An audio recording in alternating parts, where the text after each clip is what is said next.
Did Michelle Williams just admit she doesn't miss being in Destiny's Child? The glitz, the Grammys, the global fame? And she'd leave it all behind? Oh, she absolutely would. And her reason might just expose the darker truth behind one of the most iconic girl groups in music history. While fans still fantasize about reunion tours and Coachella moments, Michelle's out here dropping subtle bombs about mental health breakdowns, 5 a.m. call times, handmade costumes, and a music machine that almost swallowed her whole, because behind the Beyoncé spotlight, Michelle was surviving. And now, she's speaking up. When people think of Destiny's Child, they think of sparkle, literally. Flashing lights, matching rhinestone outfits, powerhouse vocals, and choreography sharp enough to slice egos. But behind the perfectly timed hair flips and Billboard hits was a much messier reality, especially for Michelle. She joined the group in the early 2000s, right as the Destiny's Child machine was at full throttle. To fans, it looked like she just stepped into fame. But to Michelle, it was a whirlwind of pressure, judgment, and survival. I was new to the industry, she said. My eyes were wide open at all times. Translation? She was watching her back. The image might have been glossy, but the grind was brutal. Endless rehearsals, interviews on no sleep, and oh yeah, those 4 a.m. call times. The early mornings were brutal, she admitted, chuckling like someone who survived something, not just performed through it. Even the fashion, something people praise Destiny's Child for, wasn't all designer deals and red carpet glam. In the beginning, they didn't even have real wardrobe budgets. Beyoncé's mom, Tina Knowles, had to sew their performance outfits by hand. And while fans saw fierce, coordinated looks, the group saw makeshift glam stitched together in hotel rooms and tour buses. So no, it wasn't all luxury and limos. For Michelle, stepping into Destiny's Child wasn't about stepping into a dream. It was about adjusting to a reality that was already moving without her. A reality where she had to fight to be seen, while smiling through the exhaustion. Every time Beyoncé breathes near a stage, fans start screaming for a Destiny's Child reunion. And after that legendary Coachella performance in 2018, the demand only got louder. People want the magic back. The matching outfits, the harmonies, the nostalgia. But Michelle, she's not rushing to relive it. When asked if there could be another Coachella-style reunion, her answer was polite but chilly. Those moments just come organically, she said. And when it makes sense,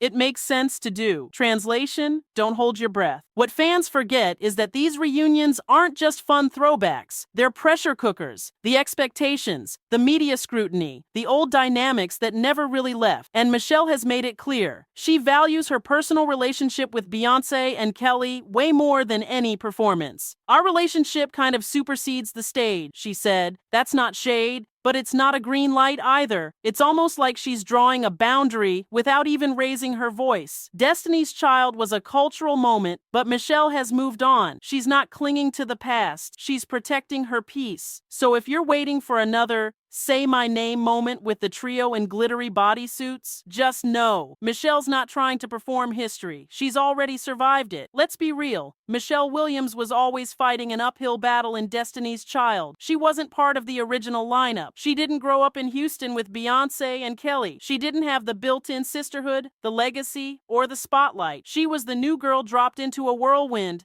and expected to blend in like she'd been there from day one. But the fans noticed, the media noticed, and Michelle definitely noticed. While Beyoncé was hailed as the leader and Kelly as the ride-or-die bestie, Michelle often got reduced to background vocals and internet punchlines. She's even admitted that she felt the weight of public scrutiny, the constant comparisons, and the silent message that she was the third one. And yet, she never publicly lashed out, never clapped back, never exposed the tension. But if you listen closely, the truth is in the pauses. She talks about that time with care, but also careful distance. She loved being part of the group, yes, but you can tell it came at a cost. You just evolved. Some songs might feel, but they were affirmed. That's not just about music. It's about her having firm self in it that didn't always celebrate. Even now, when she reflects on that era, she never fully says what fans suspect, that being part of Destiny's Child came with a side of erasure, that no matter how hard she worked, the spotlight was rarely hers. The group was called Destiny's Child, but for Michelle, it often felt like someone else's destiny. Let's talk about those iconic Destiny's Child looks. The matching denim fits, the gold-studded corsets, the camo two-pieces.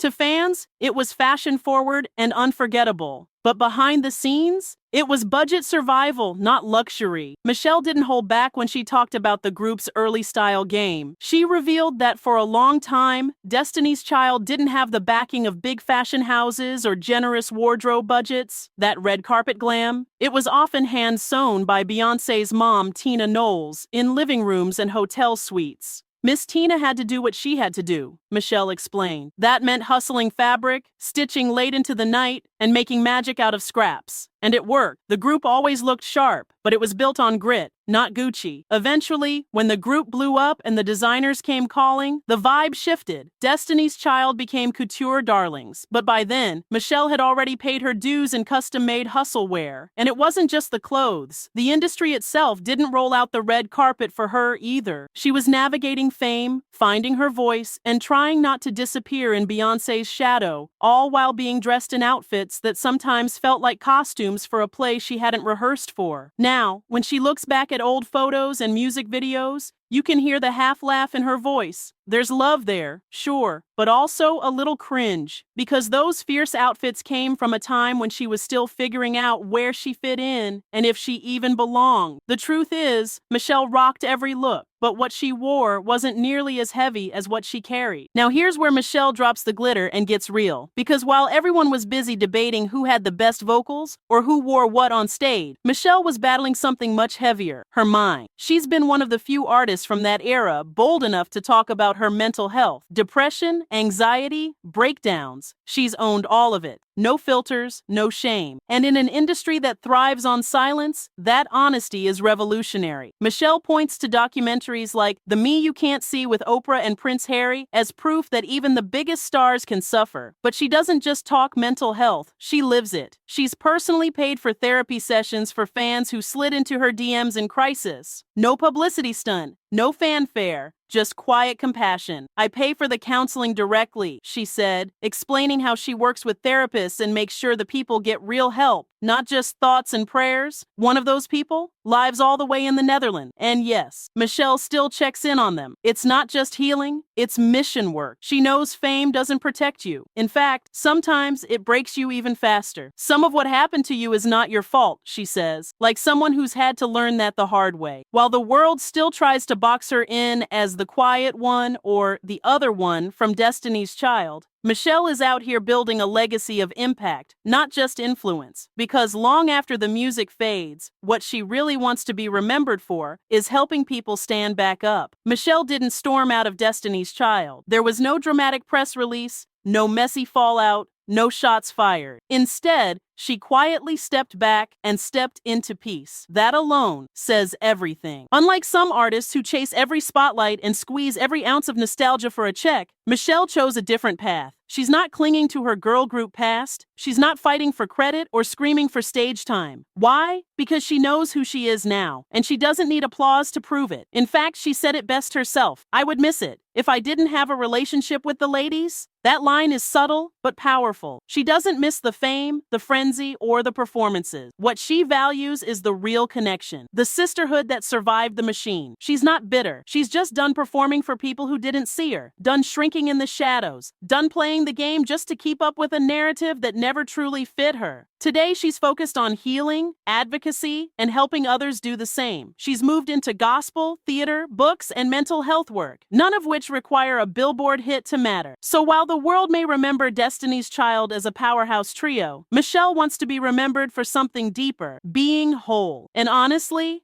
in an industry built on illusion, that kind of peace is the real flex. So here's the real tea. Michelle Williams didn't just walk away from Destiny's Child, she outgrew it. While the world was obsessed with who sang lead, who wore what, and who made the most headlines, Michelle was fighting silent battles, carrying invisible weights, and planting seeds that would bloom long after the spotlight dimmed. She may not have been the loudest, the flashiest, or the most celebrated, but she was the one who kept it real. Through the fashion struggles, the mental health crisis, the constant comparisons, and the pressure to keep smiling, Michelle stayed graceful. And now, she's doing life on her terms. No viral comeback, no gimmicks, just purpose, peace, and power behind the scenes. Because at the end of the day, Destiny's Child gave Michelle a platform, but she gave herself a voice. And while the music will always be iconic, it's Michelle's healing that might just be her most unforgettable legacy. She doesn't need to miss the era because she survived it, and that's more powerful than any reunion ever could be.